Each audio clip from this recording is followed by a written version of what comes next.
안녕하십니까. 김철회입니다. 오늘은 어신홍 말씀 나눔 6번째 시간, 지난 시간 기다리시는 하나님 했는데, 오늘은 찾으시는 하나님에 대한 나눔을 한번 동영상으로 올려드리겠습니다. 화면 공유를 해보겠습니다. 오늘은 에스겔서 22장 23절로 31절까지 말씀이 되겠습니다. 자, 기도하고 시작하겠습니다. 하나님 아버지, 제가 매주 하나님께서 제게 주신 말씀을 동영상을 통해서 함께 나누고 있습니다.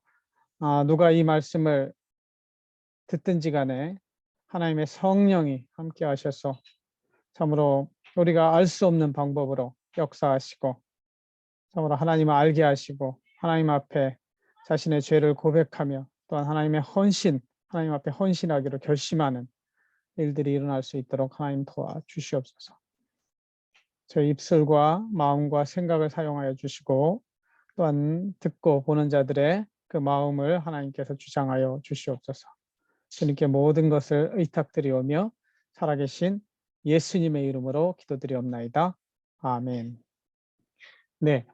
오늘 말씀은 에스겔서인데요. 에스겔서, 제가 지난주에도 말씀드렸지만 제가 키르기즈스탄에 1년 선교를 할 때 청년들에게 전했던 조그만 수련회 때 전했던 3번의 시리즈입니다. 내가 만난 하나님, 그래서 첫 번째가 기다리신 하나님, 두 번째가 찾으시는 하나님, 세 번째가 준비하시는 하나님. 그러니까 오늘은 두 번째 시간으로 찾으시는 하나님에 대해서 말씀을 나눠보도록 하겠습니다. 한번 말씀을 읽어보겠습니다. 여호와의 말씀이 내게 임하여 이르시되, 인자야, 너는 그에게 이르기를 너는 정결함을 얻지 못한 땅이요 진노의 날에 비를 얻지 못한 땅이로다 하라. 그 가운데에서 선지자들의 반역함이 우는 사자가 음식물을 움킨 같았도다. 그들이 사람의 영혼을 삼켰으며 재산과 보물을 탈취하며 과부를 그 가운데에 많게 하였으며 그 제사장들은 내 율법을 범하였으며 나의 성물을 더럽혔으며 거룩함과 속된 것을 구별하지 아니하였으며 부정함과 정한 것을 사람이 구별하게 하지 아니하였으며 그의 눈을 가리어 나의 안식일을 보지 아니하였으므로 내가 그들 가운데에서 더럽힘을 받았느니라. 그 가운데에 그 고관들은 음식물을 삼키는 이리 같아서 불의한 이익을 얻으려고 피를 흘려 영혼을 멸하거늘 그 선지자들이 그들을 위하여 회를 치라고 스스로 허탄한 이상을 보며 거짓 복수를 행하며 여호와가 말하지 아니하였어도 주 여호와께서 이같이 말씀하셨느니라 하였으며 이 땅 백성은 포악하고 강탈을 일삼고 가난하고 궁핍한 자를 압제하고 나그네를 부당하게 학대하였으므로 이 땅을 위하여 성을 쌓으며 성 무너진 데를 막아서서 나로 하여금 멸하지 못하게 할 사람을 내가 그 가운데서 찾다가 찾지 못하였으므로 내가 내 분노를 그들 위에 쏟으며 내 진노의 불로 멸하여 그들 행위대로 그들 머리에 보응하였느니라. 주 여호와의 말씀이니라. 에스겔 22장 23절로 31절까지 말씀이 되겠습니다. 먼저 문맥을 한번 검토를 해보면요. 제가 지금 문맥 살펴보는 이런 내용들은 제 아내가 다니고 있는 IVP에서 나온 성경 주석을 토대로 제가 하고 있습니다. 역사적인 배경을 보면은 주전 593년부터 571년까지 22년을 살면서 이 에스겔서가 쓰여졌습니다. 그러니까 지금으로부터 2600 600년 전 이야기죠. 공간은 이제 예루살렘 남유다가 멸망하고 바벨론 포로로 끌려가는 그 중이죠. 그래서 에스겔은 바벨론 포로 생활을 하면서 또한 이 에스겔서를 쓰게 됩니다. 사건은 잘 아시겠지만 이스라엘 12지파로 되어 있던 12지파가 10지파는 북이스라엘이 되고 남쪽은 유다와 베냐민이 합쳐서 이제 남유다가 되잖아요. 그런데 이제 북쪽의 북이스라엘은 주전 722년에 아수르에 의해서 멸망을 당합니다. 그리고 아수르는 민족 혼합 정책을 쓰기 때문에 사실상 10개 지파는 없어진 것이죠. 왜냐하면 민족들이 그 주변 민족들하고 다 합쳐져 가지고 사실은 믿음도 없어지고, 그래서 예수님 시대에 사마리아 여인이 나오잖아요. 그 당시만 보더라도 이제 사마리아 사람이 되어서 이제 고유의 혈통은 없어진 그런 민족이 되어버리는 것이죠. 그리고 주전 586년이 되면 이제 남유다도 바벨론에 의해서 멸망을 당하게 됩니다. 그리고 예루살렘에 살던 남유다 민족의 1만 명 정도가 바벨론 포로로 돌아가서 예레미야가 예언한 바와 같이 70년을 바벨론 포로로 있다가 수르바벨로부터 이제 3차에 따른 귀환을 하게 됩니다. 그런 역사적 배경을 가지고 있고요. 두 번째, 에스겔은 누구인가? 에스겔서는 어떤 성경인가? 이렇게 한번 검토를 해보면, 에스겔은 예언자, 선지자이면서 제사장, 동시에 예언자인 동시에 제사장으로 나오고요. 또한 바벨론에서 포로 생활을 한 것으로 나옵니다. 그리고 이 에스겔서는 48장으로 되어 있는데, 사실은 하나님이 주신, 에스겔에게 주신 52개의 신탁, 오라클을 모아놓은 그런 묵시 문학이고, 매칭이 된다면 저 맨 뒤에 나오는 요한계시록에 나오는 환상과 비슷한 장면들이 성전도 그렇고요. 좀 나타나게 됩니다. 전체 구성은 1장에서 3장은 에스겔의 소명과 파수꾼의 책임, 그리고 오늘 나누는 본문이 들어가 있는 3장에서 24장은 임박한 예루살렘의 파괴에 대한 경고 들어가 있고요. 그 다음에 25장부터 33장에서는 주변국, 주변에 암몬도 있고 모압도 있고 이런 국가들에 대한 책망과 또한 이스라엘의 불법 이런 것들도 들어가 있습니다.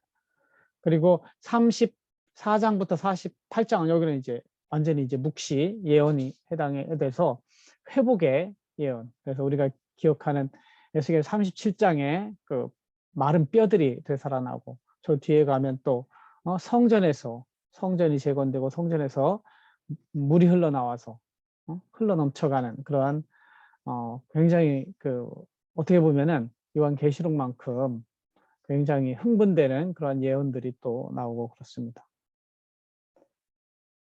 이제 본문을 오늘 22장 23절부터 31절까지인데 본문을 네 부분으로 나눠서 분석을 했습니다. 그래서 첫 번째는 하나님의 진노가 임박했다. 그리고 두 번째는 이 진노의 원인이 무엇이냐.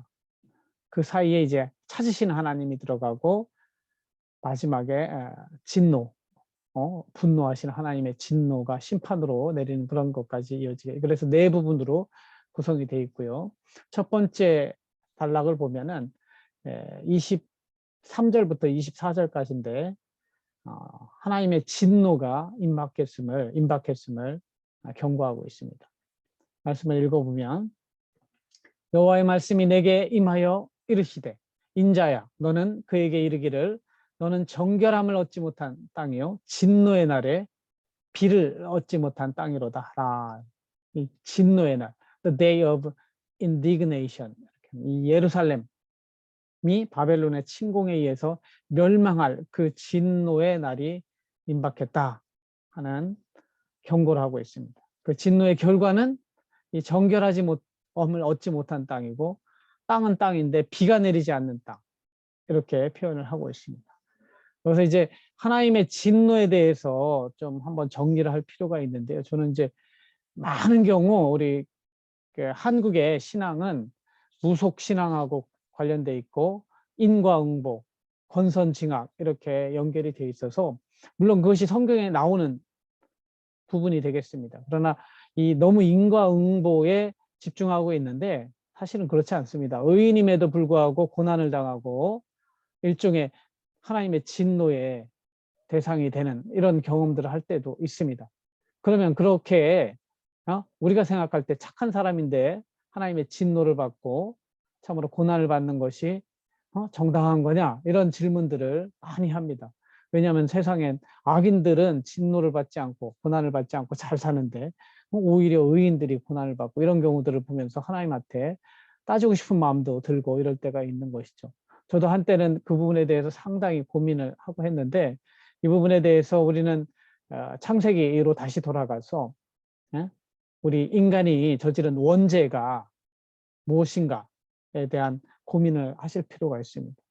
그래서 창세기 1, 2, 3장에 가면은 인간이 죄를 짓고 3장에서 하나님이 선포하신 것은 하나님의 명령을 거스린 자에게 이 말 하나님의 정당한 진노에 대해서 이야기를 하고 있습니다. 그래서 아담의 자손으로 태어난 모든 인류는 사실은 하나님의 진노 앞에 정당한 자가 아무도 없습니다. 노아도 그랬고 아무리 의로운 자라도 하나님의 진노 앞에서는 뭐라고 우리가 나는 억울해요 이런 할 수 없는 존재라고 하는 것을 먼저 이해해야 됩니다. 그런 측면에서 우리가 받는 구원도 전적으로 하나님의 은혜로 되는 것이지 내가 착하게 살아서 구원을 받는 것이 아니죠. 그래서 많은 경우 우리들이 고난당할 때 우리 성도들을 주변에 형제와 자매들을 볼 때 직접 말하지는 않더라도 속으로 저 사람 무슨 죄를 지어서 그럴 거야. 우리가 가지고 있는 권선징악 또는 인과응보의 마음이 우리 안에 깔려 있는 것이죠. 물론 성경에서는 오늘도 나오지만 그 행위대로 심판한다는 표현들이 엄청 많이 나옵니다. 그것도 하나의 진리입니다. 그러나 그보다 더 본질적인 진리는 의로운 가운데도 의인도 고난을 받는다 하는 것이죠. 다윗도 그랬고 욥도 그랬고 수많은 초대교회의 성도들이 뭐 잘못이 있다고 그렇게 순교를 당하고 이 땅에서 고난을 당하는 겁니다. 그러나 성경에서 약속하고 있는 바는 의로운 자의 고난은 하나님께서 반드시 보상을 해주시는 거죠. 현재의 고난은 장차 우리에게 임할 영광과 비교할 수 없다고 하시고 계시록에서도 그 의로운 눈물에 대해서 눈물을 닦아주시며 위로해 주시는 예수님의 그 보상이 나오는 것이죠. 그래서 이 땅에 한정된 그러한 축복과 이런 것들만 이야기하는 것은 참된 복음이 아니다 하는 것을 좀 나누고 싶습니다.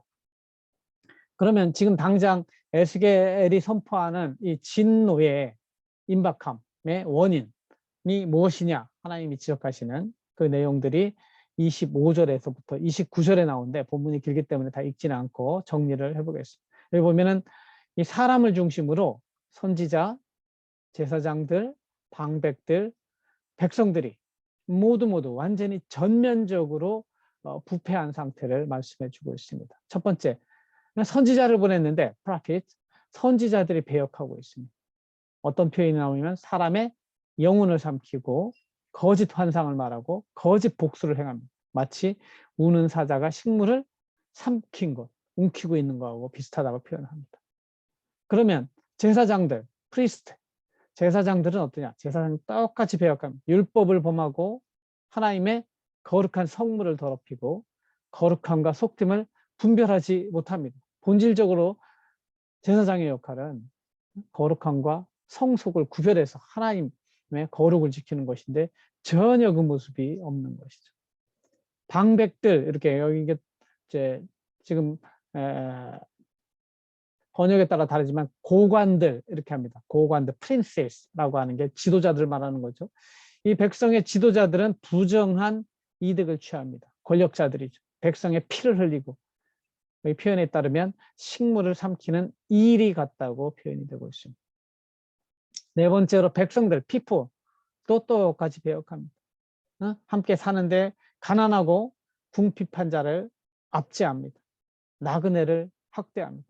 하나님의 율법에 가장 강조하는 사회 규율 중에 하나가 뭐냐면 고아와 과부와 나그네를 돌보라는 우리가 살아가는데 이렇게 가난한 자, 고아, 과부가 없을 수는 없다. 그러나 너네는 선민 공동체니까 율법에 따라서 안식년도 이래서 있는 겁니다. 안식년도 이들이 정당하게 그 안식년을 맞은 땅에서 나는 곡식들은 이들이 먹게 해주는 것이 안식년의 본래 하나님의 의도인 것이거든요.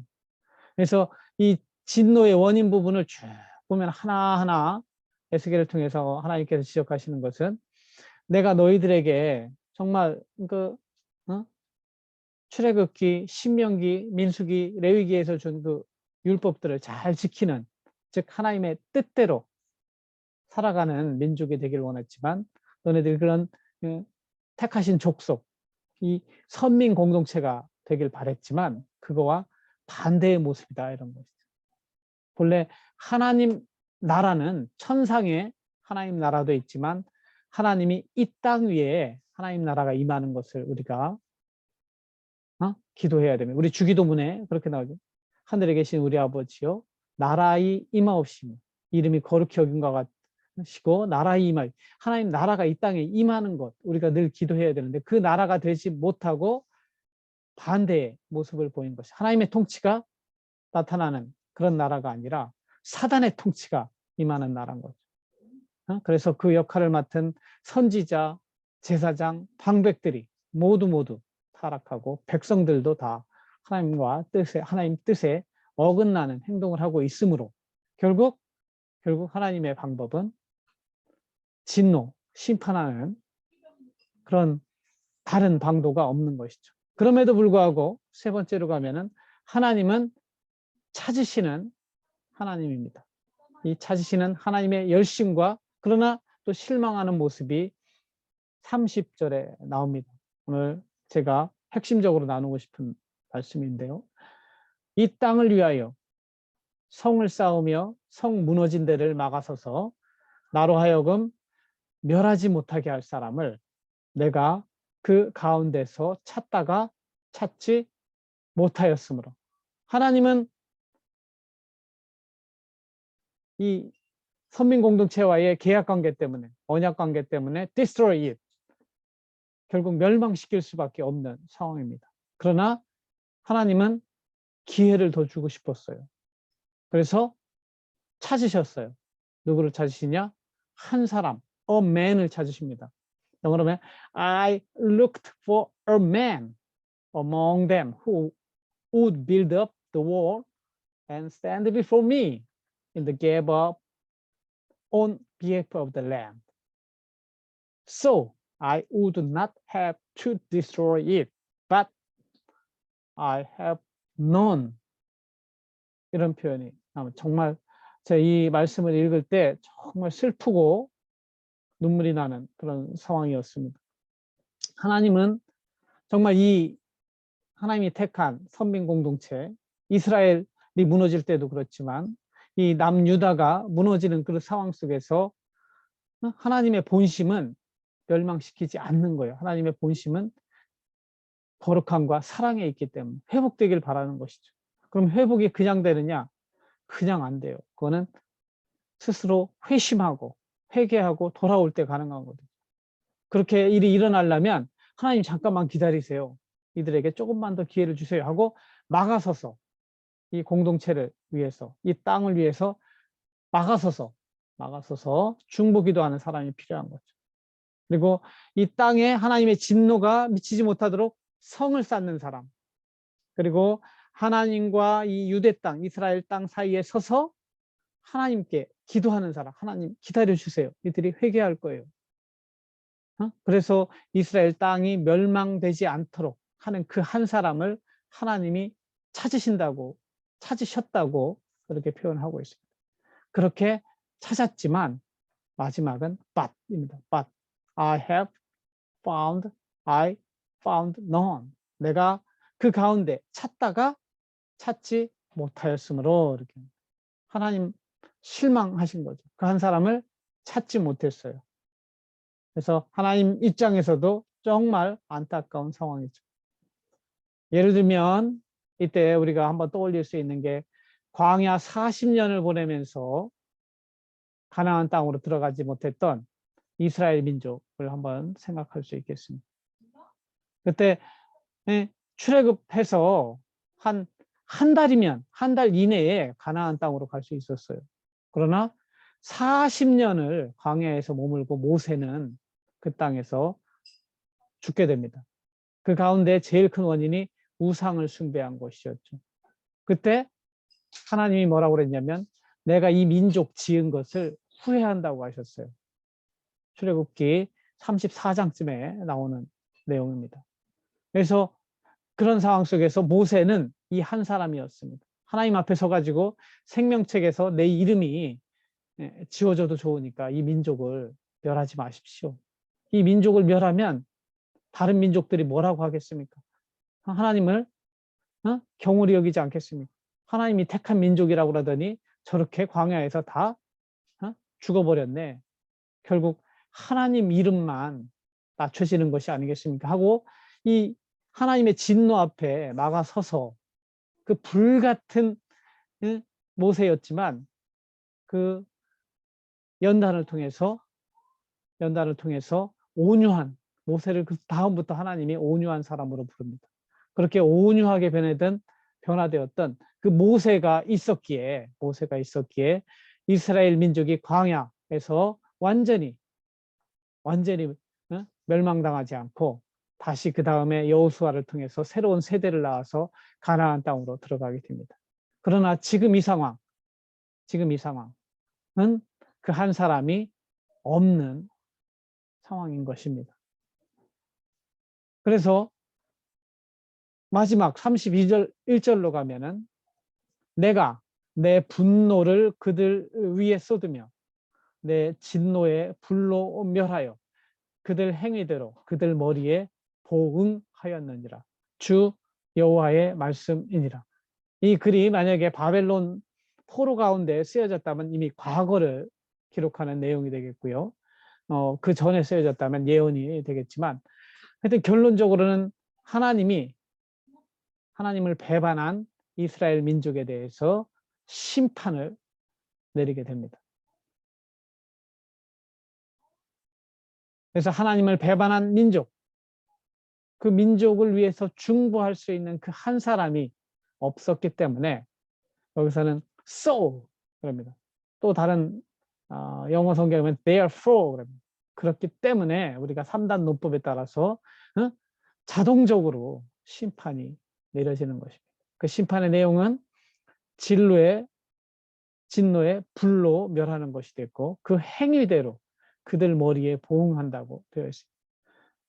결국 역사적으로는 바벨론을 보내셔서 남유다를 멸망시키고 그 예루살렘에 살던 1만 명을 포로로 바벨론으로 끌고 가는 이런 사건들이 발생하게 되는 것이죠. 이러한 오늘 본문 말씀을 통해서 우리가 한번 되돌아봐야 될 깨달음과 교훈에 대해서 제가 한번 나누고 싶습니다. 제가 3가지를 좀 정리했는데요. 2600년 전 이스라엘과 지금 내가 살고 있는 대한민국은 어떻게 다른가 생각해보면 크게 다르지 않습니다. 우리 대한민국의 소위 선민 공동체라고 하는 교회의 모습, 아까 이야기한 선지자에 해당하는 사람들, 또 제사장에 해당하는 사람들, 방백, 지도자에 해당하는 사람들, 굳이 대한민국 전체를 보지 않더라도 교회 안으로 보더라도 교회 안에 목사님들, 장로님들, 저도 교회에서 순장으로 섬기고 저를 포함한 이런 지도자를 하고 있는 사람들의 모습, 하나님이 사진으로 딱 찍어 보신다면 어땠을까? 에스겔 시대하고 두 개를 비교해 보면 큰 차이가 없을 것입니다. 대한민국이 있는 교회들이 지금 왜 그렇게 욕을 먹고 있습니까? 교회 세습하죠. 돈 문제로 시끄럽죠. 그 안에서 권력 가지고 싸우죠.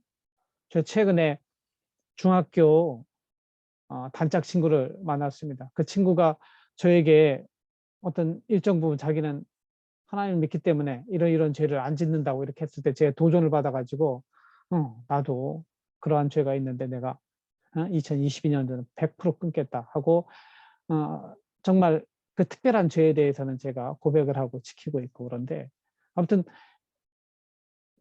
그 친구가 제 세 번째 만났는데 결국은 보니까 제가 좀 의심스럽긴 했습니다. 그런데 그 친구가 신천지였어요. 세 번째 만났을 때 저한테 그 신천지 전도 책자와 이런 것들을 꼭 읽어볼. 그래서 제가 빙빙 돌리지 말고 직선으로 우리 이야기하자 하고 그 친구를 위해서 기도하고 나는 너하고 다르게 그 이단 신천지와 이만희의 실체에 대해서 내가 이렇게 알고 있는 것들을 이야기해주고 우리 기도하고 다시 만나서 제가 그 친구를 끌어내려고 노력을 하고 있는데 그 친구들이 무기로 삼는 것 중에 하나가 이겁니다. 니네들 정통교회라고 하는데 실상을 봐라. 얼마나 부패하고 총회장 되려고 돈으로 하고 교회들 봐라. 대형 교회들 다 세습하고 이런 부분들을 약점으로 삼고 공격하면서 내가 그 말 앞에서는 할 말이 없었습니다. 나도 그거는 인정한다. 그러나 정확한 하나님의 믿음은 이 신천지가 아니다. 그런 이야기를 하면서도 굉장히 부끄럽고 제가 그 교회 구성원의 일부로서 굉장히 참 우리 교회 모임 할 때도 저는 제일 안타까운 게 너무 이야기들이 부동산, 교육, 뭐 잘난 쪽으로 이렇게 성경 말씀을 가지고 그 상황 속에서 어떻게 견뎌내야 되는가 이런 것보다는 정말 그 겉도는 그런 교회 모임들이 굉장히 슬픈데 사실은 신천지 이런 데 가면 더 깊이 그런 것들을 나누고 이런 것이죠. 그래서 우리가 이단으로 불쌍히 여겨야 되지만 그 가운데서 우리가 회개하고 깨우치고 배워야 될 것들도 많이 있는 겁니다.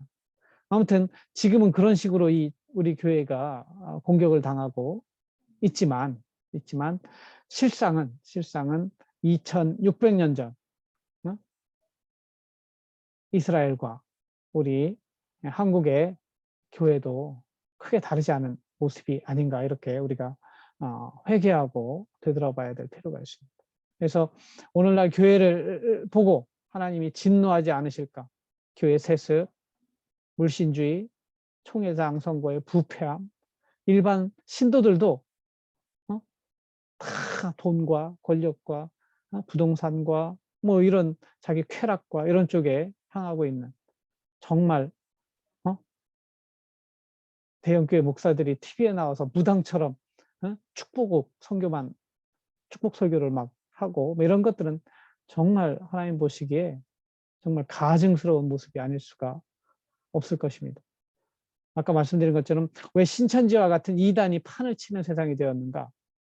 우리는 그것을 되돌아봐야 됩니다. 그것은 아주 나쁜 놈이다. 뭐 이렇게 그렇게 정죄할 것이 아니라 돌아보아서 우리 한국 교회가 왜 이런 일들을 겪고 있는가?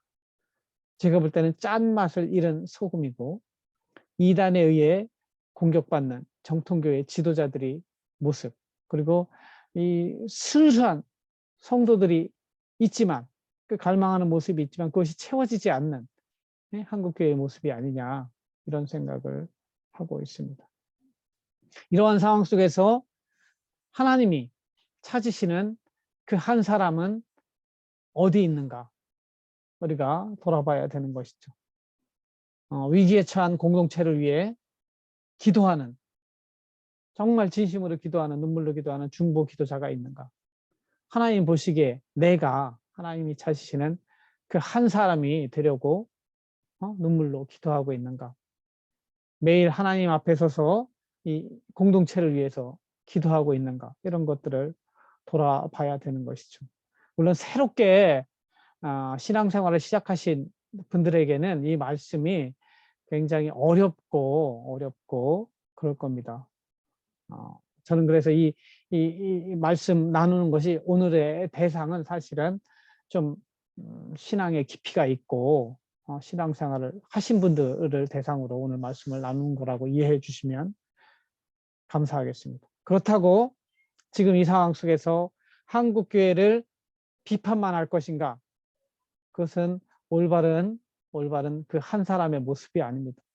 아까 말씀드린 그 모세처럼 그 민족의 죄악을 나의 죄악으로 인정하고 내가 그 사람들의 죄를 가슴에 안고 한 사람으로서 대신하여 자복하고 회개하는 자리로 나아가는 그 사람이 바로 하나님이 찾으시는 한 사람이 되는 것이죠.